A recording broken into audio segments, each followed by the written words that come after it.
ஒழுங்கா மனசுல இருக்கத பேசு. நல்ல உத்தியோகத்துல இருந்தோம், நீ என்ன பண்ணிக்கிட்டு இருக்கன்னு உனக்கு தெரியுதா இல்லையா? நீ மதிப்பு மரியாதை வச்சிருக்கியா கஜேந்திரன்? அவ எவ்வளவு உத்தமன் உனக்கு தெரியுமா? கெட்டனவா பேருக்கு நாலு கூட ஒழுங்கா வாழல. ஆனா அதுக்காக அவன் எப்படி இருக்கான்னு தெரியுமா? பாத்திருப்பிய. அவன் ஆளாக்குன பிள்ளை, நீ எப்படி இருக்க? உன் டிபார்ட்மெண்ட்ல தானே அவனும் பொண்ணுத்தையும் இருக்காங்க. எங்கேயாவது ஒத்த ரூபா கை நீட்டி வாங்கல பாத்திருக்க? அதுதான்டா வாழ்க்கை. நீ வாழறதுக்கு பேரு வாழ்க்கையே இல்ல. இப்ப இளமையா இருக்கும்போது உனக்கு அது நல்லதா இருக்கும்.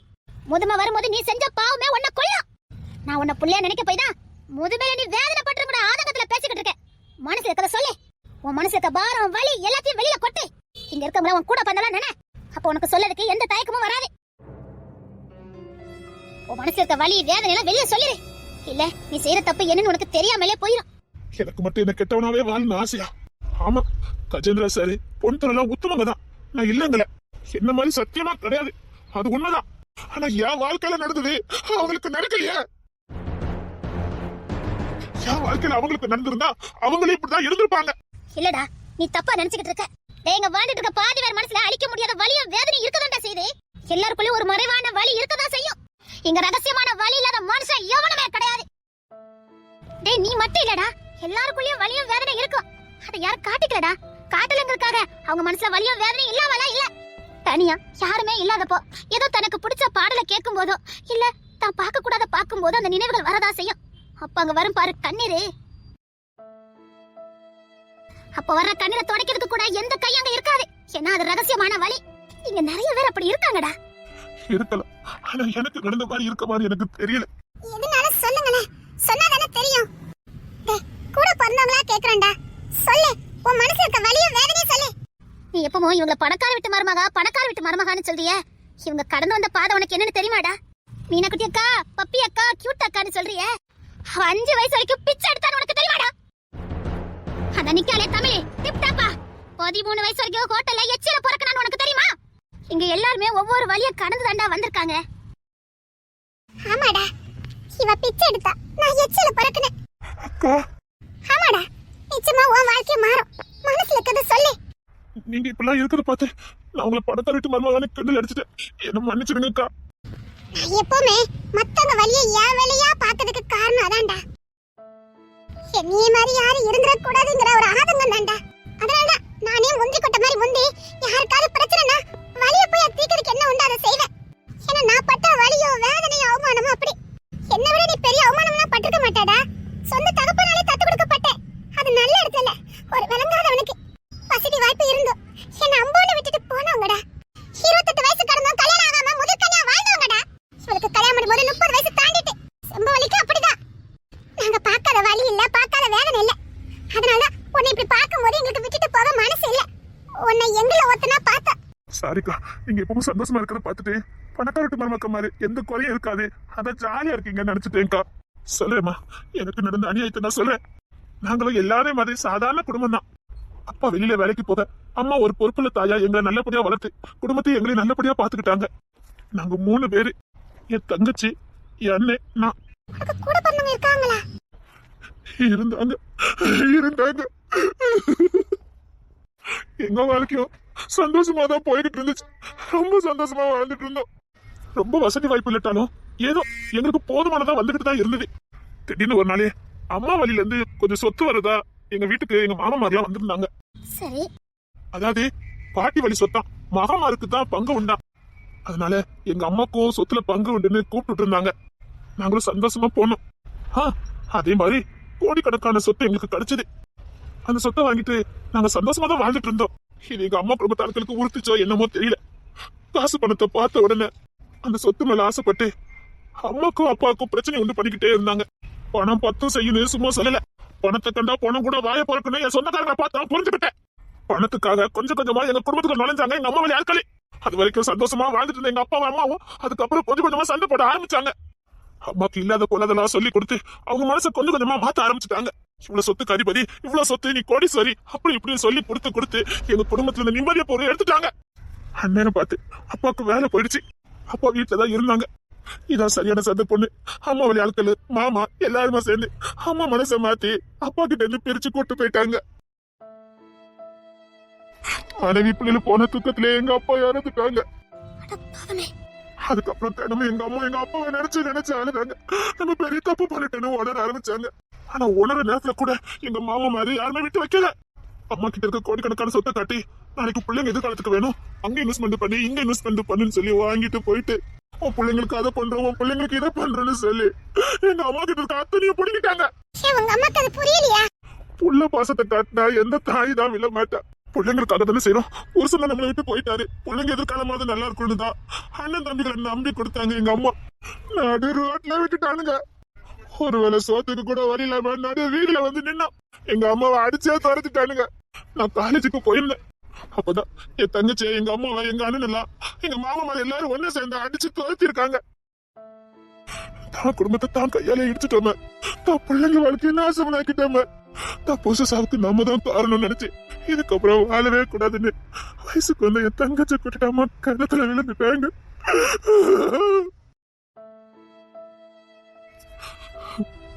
என் குடும்பத்தையே நாசமாக்கிட்டாங்க. நிம்மதியா நின்ன அடுத்த வேலை எப்படி வாழணும் தெரியாது. நான் அப்பதான் பிளஸ் 2 முடிச்சு ஃபர்ஸ்ட் இயர் போய் சேர்ந்திருந்தேன். அது வரைக்கும் அம்மா அரவணைப்புல வாழ்ந்த எனக்கு தனியா வாழ தெரியல. அம்மா இல்லாமலும் எனக்கு வாழ தெரியல. அம்மாவை கொண்டுட்டாங்களேங்கிற கோவம் எனக்குள்ள கொழுந்து தெரிய ஆரம்பிச்சது. எனக்கு என் தங்கச்சி தான் ரொம்ப பிடிக்கும். அவ பணத்தை பார்த்தேன்னு நான் செத்துட்டேன். என் தோல்லியும் மார்பிளையும் விளையாண்டவள போனமா பார்த்தேனே எனக்கு எப்படி இருந்திருக்கும். அண்ணே அப்பா ஸ்தானத்துல இருப்பான். அவன் எங்க? இதெல்லாம் பார்த்து பத்து பிடிச்சு எங்கேயோ ஓடி போயிட்டான். இப்ப சொல்லுங்க, ஒரு நாள் குடும்பமா வாழ்ந்தவங்க மறுநாள் குடும்பமே இல்லாம அனாதையா வாழ்ந்தா எப்படி இருக்கும்? அது வரைக்கும் அம்மா அப்பா தங்கச்சி அண்ணன் கூட ஆடி பாடி சந்தோஷமா இருந்தவன மறுநாள் நீ இன்னில இருந்து அனாதைன்னு சொன்னா எப்படி இருக்கும்? பெத்தவளையும் கூட பிறந்தவளையும் பொணமா பார்த்தா எப்படி இருக்கும்? இத செஞ்சவங்களை சும்மா விடலாமா? சொல்லுங்கம்மா. நீ கேக்குற எந்த கேள்விக்கு என்கிட்ட பதில் இல்லடா. இருக்காதுமா, யாருக்கிட்டயுமே பதில் இருக்காது. எறும்ப கூட கொல்ல எனக்கு பயமா இருக்கும். அப்பேற்பட்டவன ஒரு கொலையே செய்யற அளவுக்கு தூண்டுறாங்களே. எப்பேற்பட்ட உலகம், எப்பேற்பட்ட சொந்தம், எப்பேற்பட்ட சொந்தம் பந்தம் சொல்லுங்க. அடுத்த வேலை என்ன சாப்பிட்டியான்னு கேட்கறதுக்கு நான் இல்ல. பசி மயக்கம், எனக்கு என்ன பண்ணுன்னே தெரியல. ஒரு சொந்தம் பந்தம் கூட என்ன பார்க்கல. சாப்பிட்டியான்னு கூட கேட்கல. இருக்க வீடு இல்ல, படுக்க இடம் இல்ல, பசி மயக்கம், நான் என்ன பண்ணுவேன்? அப்பா வழி அடுக்கலாவது நம்ம சேர்த்துக்கிட்டாங்கன்னு அங்க போனா உங்க அப்பா சாவுக்கு உங்க அம்மா தான் காரணம், அவ பெத்த பிள்ளைங்க தேவையில்ல, வெளியில போடான்னு அனுப்பிட்டாங்க. இருக்கதே என்ன பசி, நான் என்ன பண்ணுவேன்? ஆரம்பிச்சேன் திருட்டு தொழில கையில எடுத்தேன். படிப்பு போச்சு, எல்லாம் போச்சுது. படிச்சு பெரிய ஆளா நினைச்சுதா இன்ஜினியரிங்க போய் சேர்ந்தேன். கடைசியில களவாண்டாதான் திங்க முடிக்கிற நிலைமைக்கு தொழிலாங்க இந்த சொந்தக்காரங்க. எவ்வளவு கனவோட நான் இன்ஜினியரிங் சேர்ந்த தெரியுமா? Civil engineering. பெரிய பெரிய கட்டிடத்தெல்லாம் கட்ட போறோம், பெரிய பெரிய கனவெல்லாம் கண்டுட்டு போனேன். கடைசியில என்ன செய்யலாம் மாத்திட்டானுங்களே. எனக்குள்ள கோவம் கொழுந்துட்டு எரிஞ்சுது. இந்த சொந்தக்கார எவனும் உசுரோட இருக்க கூடாது முடிவு கட்டுனேன். குறிப்பா என் மாமே மாறு உசுரோட இருக்கக்கூடாதுன்னு தீர்மானமே பண்ணினேன். அதுக்காகவே திருட ஆரம்பிச்சேன். படிப்பு போச்சு, எல்லாம் போச்சுது. திருட்டு என் தொழிலாவே மாறிடுச்சு. சின்ன வயசுல அண்ணன் தட்டுல இருந்து ஏதாவது எடுத்தா கூட அது தப்புன்னு சொல்லி வளர்த்தாங்க எங்க அம்மா. ஆனா எவ்வளவு பெரிய திருடன் வளர்ந்து நின்று தெரியுமா? எப்பேற்பட்ட பூட்டையும் அசால்ட்ட உடைக்கிற திறமையை வளர்த்தேன். எப்படி போலீஸ் ஸ்டேஷனுக்கு வந்தீங்க? அதான் இப்படிதான் ஒரு நாள் பிளாட்பாரத்துல காய்ச்சல சுருண்டு படுத்திருந்தேன். திருடனா இருந்தாலும் தாய் வேணும், தாய் இல்லையே. அதான் மயக்கத்துல பசியில குளிர்ல காய்ச்சல நடுங்கு போய் பிளாட்பாரத்துல படுத்து கிடந்தேன். ஏன்னா எனக்கு திருடினா தானே சாப்பாடு, திருட முடியல, காய்ச்சல் படுத்திருந்தேன். முடிஞ்சு போச்சு வீக்னஸ், ஒரு கதை முடிஞ்சு போச்சுடான்னு படுத்திருந்தேன். ஆனா என் சொந்தக்காரனெல்லாம் பழி வாங்காம போறேன்னு, என் மாமி மரெல்லாம் விட்டுட்டு போறேன்னு கோவம்.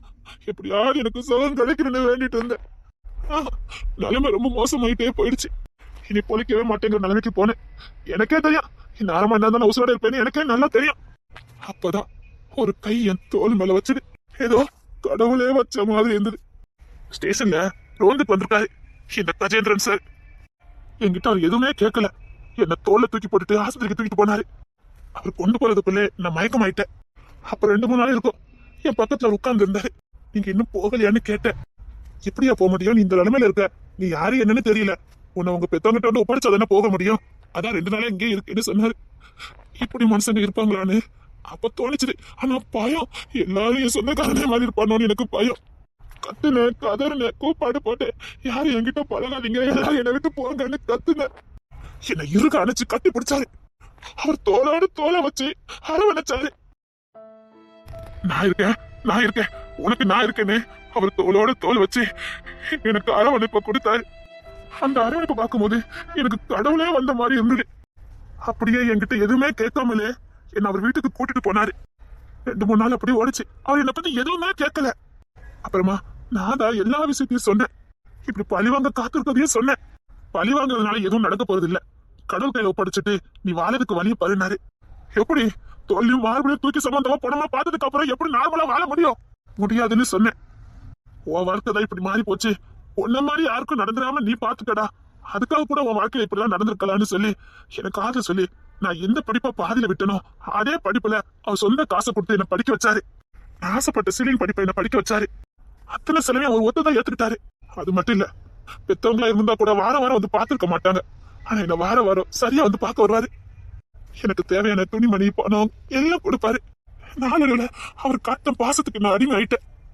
அவர் காட்டின பாசத்துக்காகவே இந்த பழி வாங்குற என்னெல்லாம் எனக்குள்ள போயிடுச்சு. அவருக்காகவாது நான் வாழணும் முடிவு பண்ணேன். அது எனக்கு சந்தோஷத்தை கொடுத்தது. ஆனா அந்த திருட்டு மட்டும் என்னை விட்டு போகல. ஒரு உத்தமனால வளர்க்கப்பட்டோம், நல்ல படிப்பு இருந்தோம், ஏன் இந்த திருட்டை என்னால விட முடியும்னு எனக்கு புரியல. அது ஏதோ பழக்க தோசை மாதிரி அதுக்கு நான் அடிமை ஆயிட்டேன். கிட்டத்தட்ட அது ஒரு போதனே சொல்லலாம். அசால்ட்டா ஒரு காரியத்தை முடிப்பேன், எல்லா விஷயத்திலயும் கேர்லெஸ்ஸா இருப்பேன். ஆனா மனசாட்சிகரமா எதுவும் பண்ணிவிட மாட்டேன். மிரட்டுவா வைப்பேன், வெறும் வாய் சவனம். இத்தனை நாள் இந்த ஸ்டேஷன்ல இருக்கேன்னு ஒரு அக்யூஸ்டால் என்னால அடிக்க முடியும் நினைக்கிறீங்க? என்னால முடியாது. ஆனா என் உருட்டல் மிரட்டல் இருக்கலாம், அது பயங்கரமா இருக்கும். நான் மிரட்டல வச்சே அவங்க பயப்படுவாங்க, சொல்லிடுவாங்க, குற்றத்தை ஒத்துக்கிடுவாங்க. அந்த அளவுக்கு திறமையை வளர்த்துக்கிட்டேன். அதனாலதான் டிபார்ட்மெண்ட்ல எனக்கு அப்படி ஒரு பேரு, அடிக்காமலே உண்மையா வாங்கிடுவான்னு.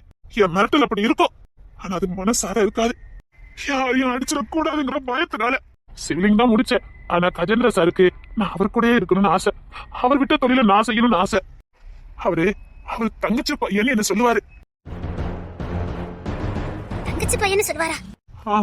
தெரிஞ்சோ தெரியாமலோ அவங்க தங்கச்சி சாவுக்கு இவர் காரணமா இருந்தாராம்.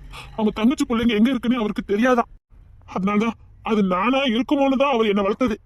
நான் பிளாட்பாரத்துல பசினாலும் காய்ச்சலாலும் கிடக்கும் போது கூட அவர் தங்கச்சி பையன் நினைச்சுதான் என்ன தூக்கிட்டு போயிருக்காரு. ஒரு தங்கச்சி பிள்ளைங்க தான் இந்த நிலைமைக்கு ஆளாயிட்டாங்களாங்கிற பயத்தை வச்சுக்கிட்டு போனாரு. அப்புறம் எல்லாம் உண்மை தெரிஞ்சதுக்கு அப்புறம் அவர் என்ன வளர்க்க ஆரம்பிச்சாரு. சொல்லுவாரு, உன்னை வளர்க்கறதுனால என் தங்கச்சி பிள்ளைய யாராவது வளர்க்க மாட்டாங்களா? என் தங்கச்சி தான் விட்டுட்டேன், என் தங்கச்சி பிள்ளைங்க யாவது காப்பாத்துன்னு நினைக்கிறேன். ஏடா எப்படியாவது தங்கச்சி பிள்ளைங்க எனக்கு கண்டுபிடிச்சு கொடுக்குறியான்னு என்கிட்ட கேட்பாரு. அதனாலதான் அவர் என்னை எப்ப கூப்பிட்டாலும் தங்கச்சி பிள்ளைன்னு தான் கூப்பிடுவாரு. அதனாலதான் அவன் பிள்ளை கட்டிக்கிறதுக்கு உங்ககிட்ட கேட்டானா? ஆமாமா, அதனாலதான். சின்ன வயசுல அவருடைய ஆசையா, அதனாலதான். சாரிடா, நான் கூட உன்னை தப்பா நினைச்சிட்டேன். திருட்டு என் பழக்கம் தோசம் தான், நான் மனசால செய்யல. அப்ப என்ன இந்த லஞ்சம் வாங்குற?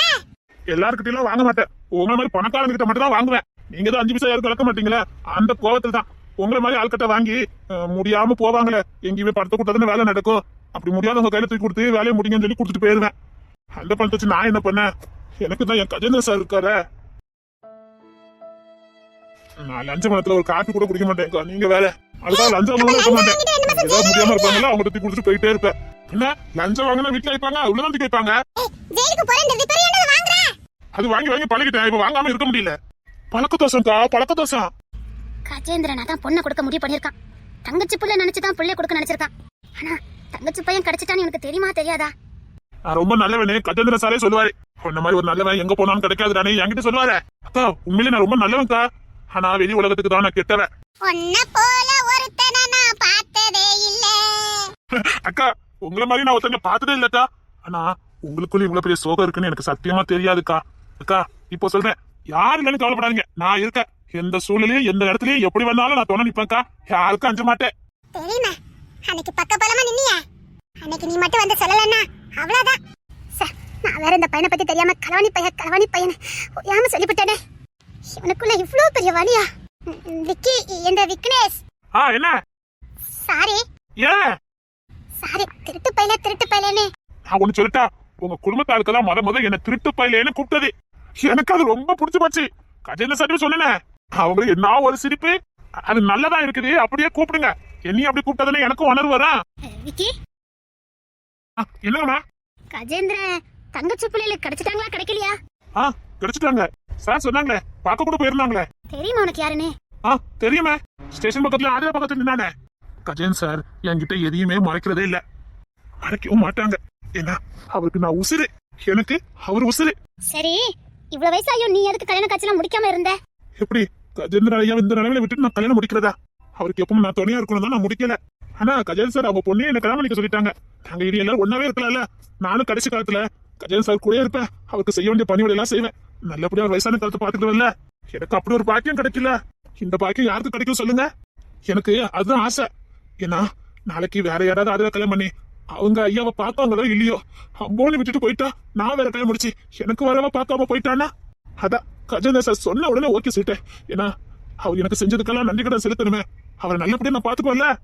என்ன எவ்வளவு நல்லா பார்த்தாரோ அதை விட பல மடங்கு நான் அவரை நல்லா பாத்துக்குவேன். அதனாலதான் அவர் பொண்ணை கல்யாணம் பண்ண சம்மதிச்சியா? ஆமா, அதனாலதான். மத்தபடி எனக்கு ஆதிரா மேல எந்த ஈடுபாடும் கிடையாது. அதுக்காக ஆதிராவை கண்கலங்களும் வைக்க மாட்டேன். ஏன்னா அவ என் ஐயப்பத்த பிள்ளையாச்சே, மகாராணி மாதிரி பாத்துக்குவேன். அவளுக்காக என்ன வேணாலும் பண்ணுவேன். ஏன்னா அவன் நல்லா இருந்தாலும் என் ஐயா நல்லா இருப்பாரு.